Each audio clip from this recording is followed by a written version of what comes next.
Hello दोस्तों, एक बार फिर से आपका स्वागत है आपके अपने YouTube channel Gopal study studio में। दोस्तों आज हम आपको बताने वाले हैं बेयरिंग क्रीप के बारे में। तो दोस्तों बेयरिंग्स आजकल हर मशीन जहां पे भी मूवमेंट्स होते हैं, रोटेशनल फोर्स होते हैं, रोटेशनल मूवमेंट होते हैं, वहां पे नॉर्मली हम बेयरिंग का यूज करते हैं। तो आपने देखा होगा बेसिकली आपके रोलर्स, स्पिंडल्स और भी कई चीजें होती है जहां पे बेयरिंग्स यूज होते हैं। और बेयरिंग्स कई टाइप की यूज होती हैं, जैसे कि मैंने ऑलरेडी अपनी वीडियोस में बताया हुआ है, जैसे कि बॉल बेयरिंग है, टेपर रोलर बेयरिंग है, एंगुलर कांटेक्ट की बेयरिंग हो या थ्रस्ट रोलर बेयरिंग हो। तो डिफरेंट टाइप की बेयरिंग्स हमारे पास होती हैं। तो आज का टॉपिक जो है वो बेयरिंग क्रीप के ऊपर है। तो सबसे पहले हम बता दें कि बेयरिंग क्रीप होता क्या है। तो दोस्तों आपने ये देखा होगा कि जैसे जब आप बेयरिंग को किसी शाफ्ट के ऊपर लगाते हैं तो वो थोड़ी सी टाइट फिट रहती है। मतलब कि जो आईडी होता है बेयरिंग का वो शाफ्ट के ऊपर फिक्स रहता है। और ओडी, जैसे कि ओडी है, ओडी किसी पर्टिकुलर हाउसिंग में फिक्स होता है।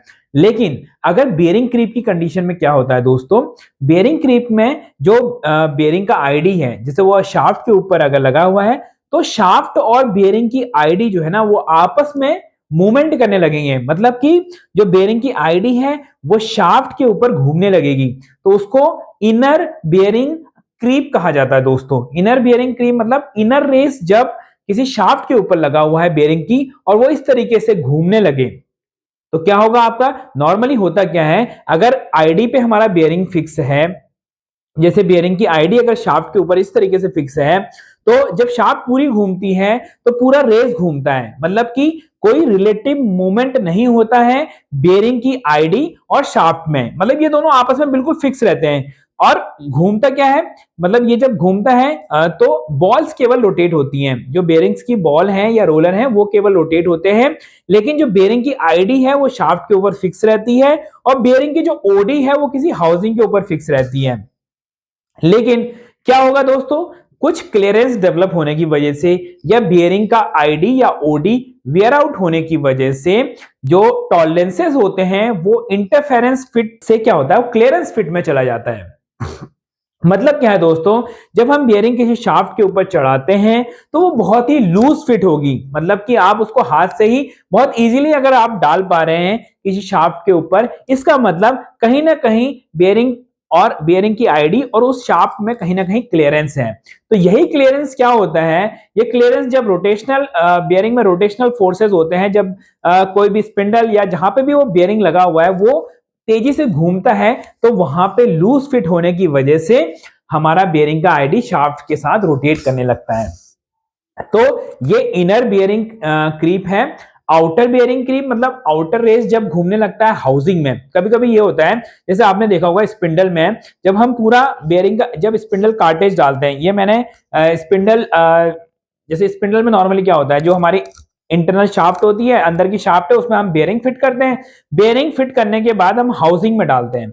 अब हाउसिंग में अगर ये बहुत इजीली जा रहा है, मतलब कि बहुत ही ज्यादा क्लियरेंस के साथ जा रहा है और लोडिंग करने के बाद भी हमारा कहीं ना कहीं प्ले डेवलपमेंट हो रहा है या फिर एक्सियल फोर्सेस वहां पे अगर हम लगा रहे हैं तो कोई ना कोई मूवमेंट आपको दिखेगी।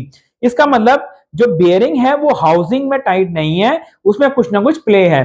तो उससे क्या होगा दोस्तों, हमारा जो बेयरिंग का ओडी है, बेयरिंग का ओडी है जब रोटेशनल होगा बेयरिंग का तो ओडी भी हमारा हाउसिंग के रिलेशन में घूमने लगेगा। मतलब हाउसिंग तो हमारी जैसे फिक्स है तो बेयरिंग का ओडी जो है क्योंकि वो लूज है हाउसिंग के ऊपर तो ये घूमने लगेगा।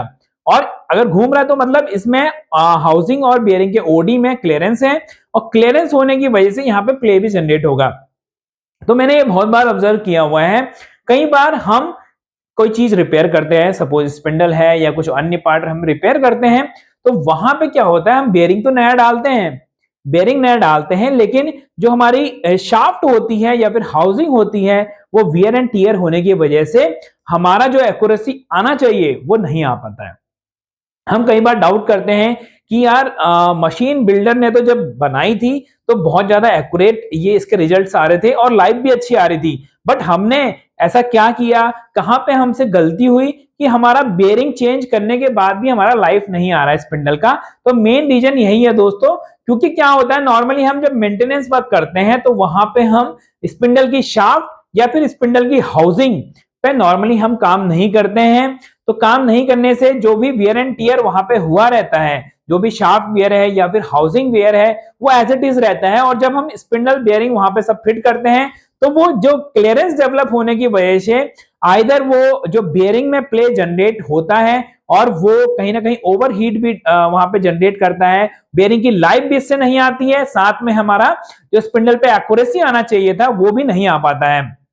तो ये आप ध्यान रखिएगा, इसको बेयरिंग क्रीप बोलते हैं और बेयरिंग क्रीप की वजह से ही मोस्टली केसेस में हमारा एक्यूरेसी या लाइफ नहीं आ पाता है। तो आशा करता हूं जब भी आप नेक्स्ट टाइम रिपेयरिंग करेंगे तो आप देखेंगे कि जो टॉलरेंसेस है, जितना टॉलरेंसेस शाफ्ट या हाउसिंग में होना चाहिए बेयरिंग के साथ उतना है या नहीं है, क्योंकि ये बहुत ही इंपॉर्टेंट है। और अगर आप इन सब चीजों को ध्यान में नजर रखते हुए काम करेंगे तो I am guaranteed that whatever you will repair it will give the best result। तो फिर मिलेंगे एक और नए टेक्निकल टॉपिक के साथ, तब तक के लिए दीजिए इजाजत। नमस्कार, जय हिंद, जय भारत। पढ़ेगा इंडिया तभी तो स्किल बनेगा इंडिया।